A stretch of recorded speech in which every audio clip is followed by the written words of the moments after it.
Bonjour à toutes et à tous et bienvenue sur Grand Lille TV pour cette nouvelle édition du Rendez-vous de l'Écho. Aujourd'hui, nous accueillons Christophe Gourlet. Bonjour. Bonjour. Alors, vous êtes le directeur du site d'Alstom de Valenciennes Petite Forêt. On va parler d'industrie ferroviaire avec vous. Déjà, présentez-nous en deux mots la société Alstom et ce site de production. Donc la société Alstom, c'est Alstom Transport, en particulier, est une entreprise qui fait à peu près un chiffre d'affaires de peu plus de 6 milliards d'euros par an. Il y a 30 000 personnes qui travaillent chez Alstom Transport. Et Alstom Transport a 4 grands secteurs d'activité. Donc la production de trains, comme on le réalise aujourd'hui sur le site d'Alstom Valenciennes Petite Forêt. L'activité liée à tout ce qui est la signalisation, donc la signalisation qu'on met sur les lignes de métro ou des lignes traditionnelles. Une activité de service qui est dédiée à la maintenance des trains, mais aussi à la maintenance de l'infrastructure et aussi à la rénovation des matériels roulants.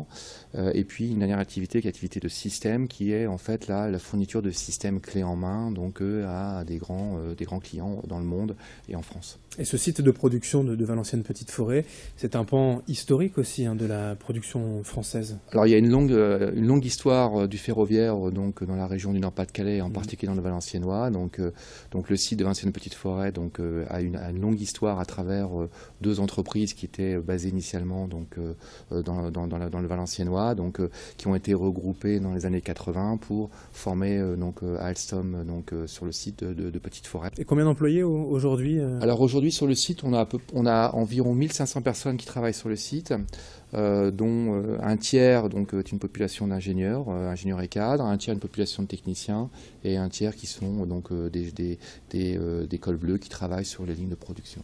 L'industrie ferroviaire aujourd'hui est donc ce site de production dans le Nord-Pas-de-Calais. L'industrie en général se porte bien, plutôt? On va dire que l'industrie ferroviaire est une industrie qui est confrontée à une forte compétition aujourd'hui.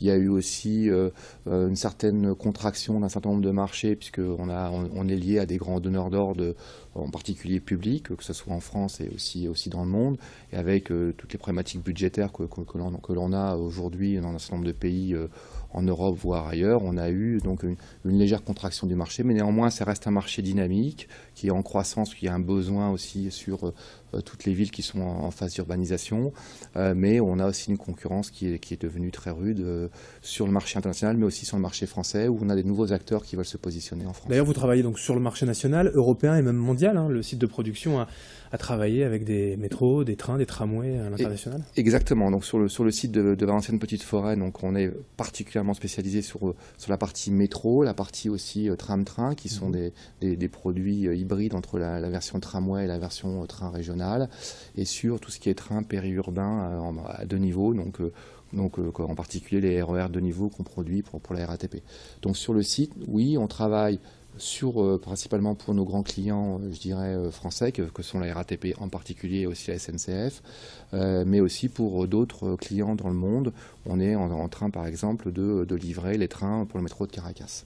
Oui, très bien, au Venezuela. Au Venezuela, exactement. Alors pour parler de l'actualité, il y a une commande récente qui vient d'être signée avec la RATP, le Grand Paris, commande ferme de 2 milliards d'euros, mais alors plus précisément, on va parler de 217 métros à pneus, et ce qui nous intéresse dans un premier temps, ce sont 35 rames. Exactement. Donc c'est un marché qui est qu'on appelle MP14, qui est la nouvelle génération de métro pneus. Donc c'est un marché financé par le STIF, qui est l'organisme de la région de l'Île-de-France, qui est le gestionnaire pour la région de l'Île-de-France pour la partie transport, et aussi la Société du Grand Paris, puisque ces premières rames vont être aussi utilisées dans le cadre de l'extension de la ligne 14, qui est un métro automatique sur Paris, dont une première tranche fera partie du grand programme du Grand Paris, donc toute l'extension en particulier pour le sud. Donc oui, c'est un projet important pour nous, puisque c'est un marché sur 15 ans, dont la totalité du marché est estimée à 2 milliards d'euros. Néanmoins, comme vous l'avez dit, aujourd'hui, on parle plutôt d'une première tranche ferme, de 35 rames, qui est plutôt autour de 500 millions d'euros. 35 rames de 8 voitures, 500 millions d'euros, c'est quand même un contrat qui va sécuriser la production du site et des milliers d'emplois à Petite Forêt pour plusieurs années.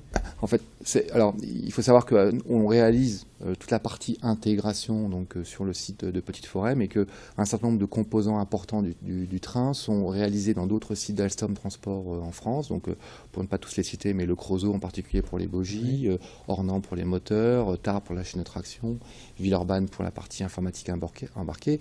Et puis aussi, on a aussi une grande majorité de nos fournisseurs régionaux, mais aussi nationaux, qui seront impliqués dans cette commande, puisque en général, un emploi créé chez Alstom génère 3 emplois chez nos fournisseurs pour nos projets.